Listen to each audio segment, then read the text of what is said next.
What's up, guys? My name is César Salazar, catcher for the Houston Astros. Today I'm going to walk you guys through my receiving routine and some of the things that helped me get to the big league level. Let's do it.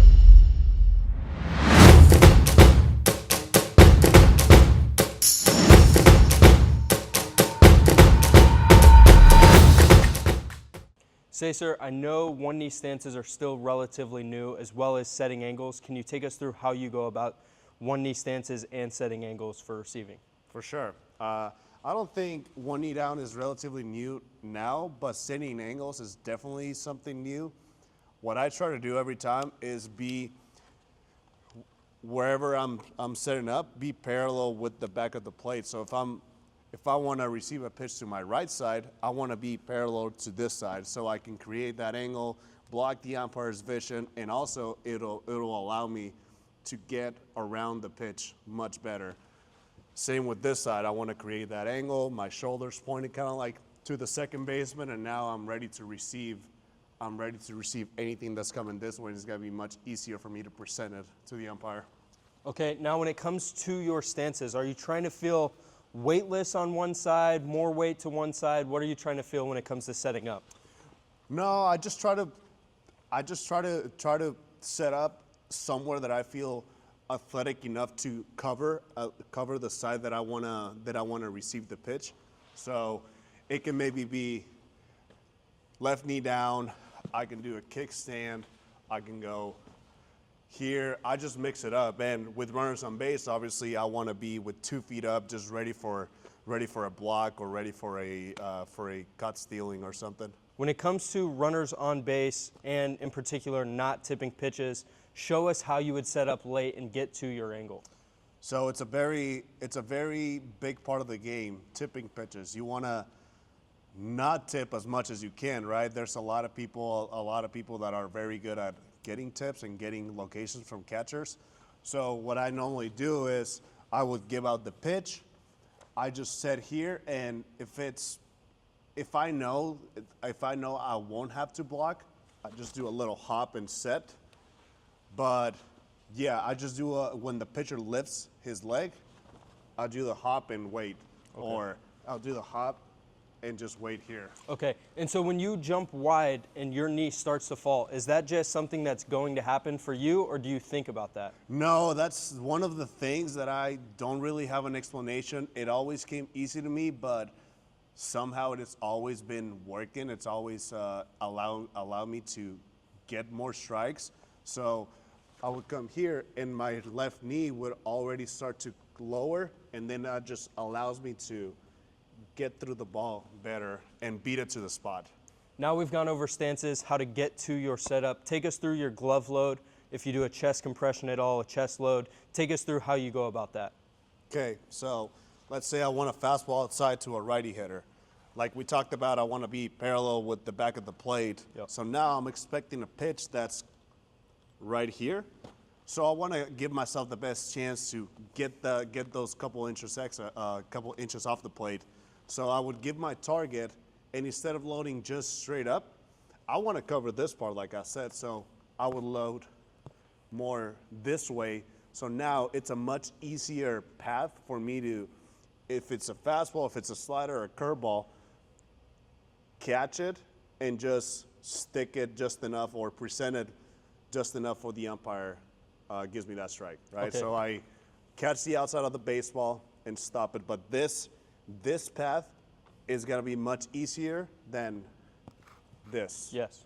Now, is it something where it's a feel like get outside of my shin, or is it like you know where you're not going to get a strike with that umpire? Do you try to get outside of that so you can work back to the zone? I want to exaggerate it. So yes, I want to go as far as I can. Obviously, okay. In practice, I exaggerate it even more. Yep. In the game, it might be a little more subtle, but during practice, I go here and I just try to exaggerate the load to that part. Okay. And now chest load. Do you think about a chest load? Does it naturally happen? So if I'm expecting something down, obviously I'm gonna be lower. If I want to pitch up, my posture with my chest will be higher, but I'm still gonna load my glove down because I still want to get if my pitcher misses, I still want to get him that low strike. But I'm giving him the posture visual for him to throw that pitch up in the zone. So I know you've mentioned beat the ball back to a spot, and I know you're a guy who doesn't like to move the ball a lot. What are your cues and thought processes on how much you should be moving the ball? So I see a lot of young catchers, and even in the pro level, a lot of older catchers, very big glove movements. It might work for them. I never believed in that. I never believed why we needed to move the pitch that's down to the middle part of the zone rather than if it's down, just move it to the bottom part of the strike zone. And that's something that has always been working for me, worked really good this year. So I just try to go from A to B, not A to C. C being the middle part of the plate, D being the top part of the plate. Yep. So I just try to go as quick as I can, just one zone, just A to B, A to B, A to B right here. And really just trusting that the move is going to get the ball there, and you just want to stop it as fast as possible. Exactly, and trusting that I'm early enough, that I recognize where the pitch was going to be early enough so that I can beat it to the spot, and I know my glove is just going to, me thinking just A to B, my glove is going to automatically stop where it needs to stop. Okay. Now, back to glove load real quick.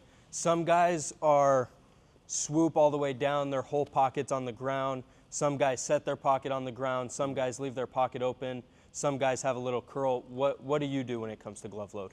I do the little curl, but that's 100% preference. Some people might benefit from glove here, from tapping the ground, or the scoop as you mentioned it. But what's been working for me is just the curl. Like here is where I feel athletic. Here's where I feel like I can get. If he throws me a mistake, I can get the ball. Yep. I think having the glove in the ground is a little too long of a path. Because reality is we're not gonna get the pitch that's right here. Right? Yep. That's too low. So why be ready for a pitch like that in my mind rather than a pitch that's right here?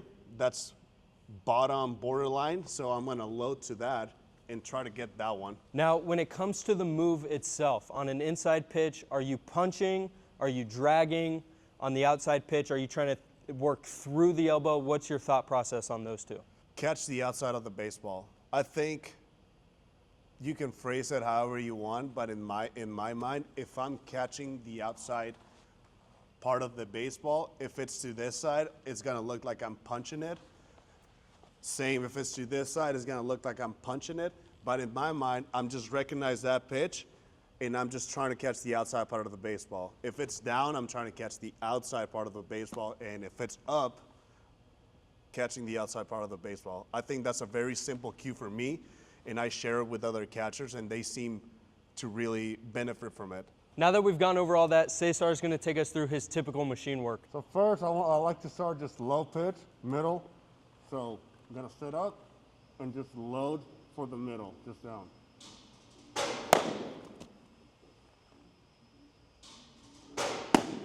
So now I will just mix in my setups. Now I'm going to do a kickstand.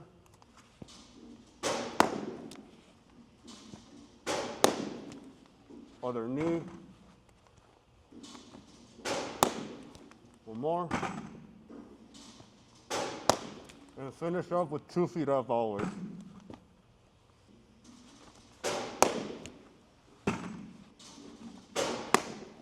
Now, back to your setup. We were talking the other day. You said that you had an issue with your head when you were jumping to your spot. Can you go over that with us real quick? Yes, so I was getting into some trouble by moving my head a lot. So now after that, we figured out a cue that instead of me thinking I'm jumping, I'm just staying as level as possible. So I'm just kicking my feet out. I'm not really jumping. Yep. In my head. Okay. So I'm just trying to keep my head as level as possible. So now we're going to work on the outside pitch.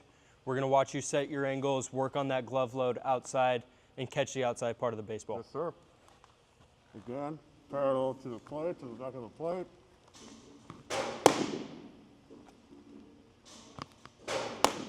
Just like that. Mm-hmm.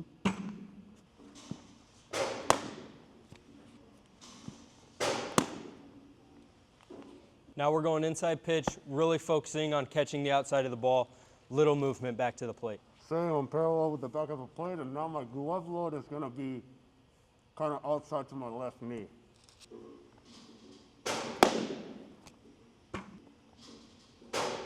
Ooh, that was hard. That was nice.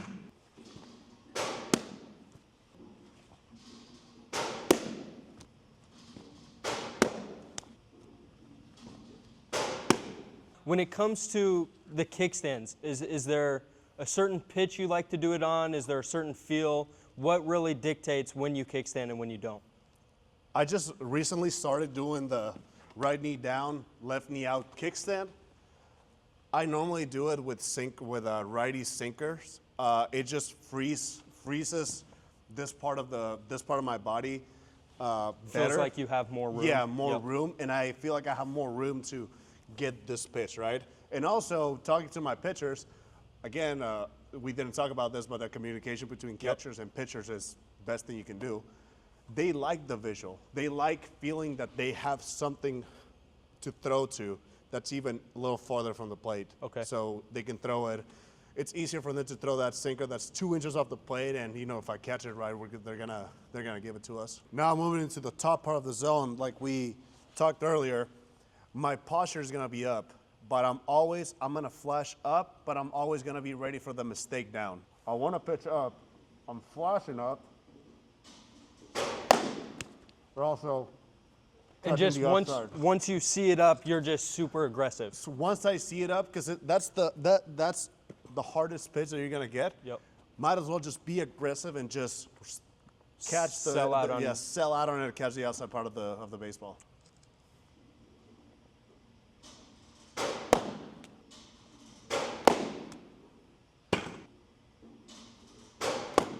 Are you still thinking about little movement, or is that the one pitch where you're okay with moving the ball A to C rather than A to B? I'm still thinking little movements, but when I see myself in video catching the top part of the zone, it looks like that's the one area that I move the glove more. Unconsciously, but I'm still trying to make small moves, but because I'm way more aggressive in that pitch, because it's gonna be the least or the lowest pitch that I'm gonna get, the hardest pitch that I'm gonna get. Yep. I'm just trying to catch the outside part of the baseball and just ripping it from A to B, but it's gonna look like I'm moving a little more. Out of everything we've gone over today, what's the biggest takeaway an amateur catcher can get from today's video?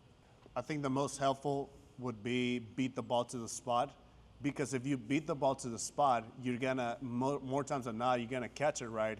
You're gonna be early. You're gonna catch the outside part of the baseball. You're probably gonna move the glove the right way. So I think if we have to sum it down to one cue, I think that's the cue that's gonna help them the most. Yeah, and just let your training and your setups take care of everything else. Exactly, Yep. as they will if you are consistent with your training. If you're focused enough in training and you do conscious reps. Yep. Yep.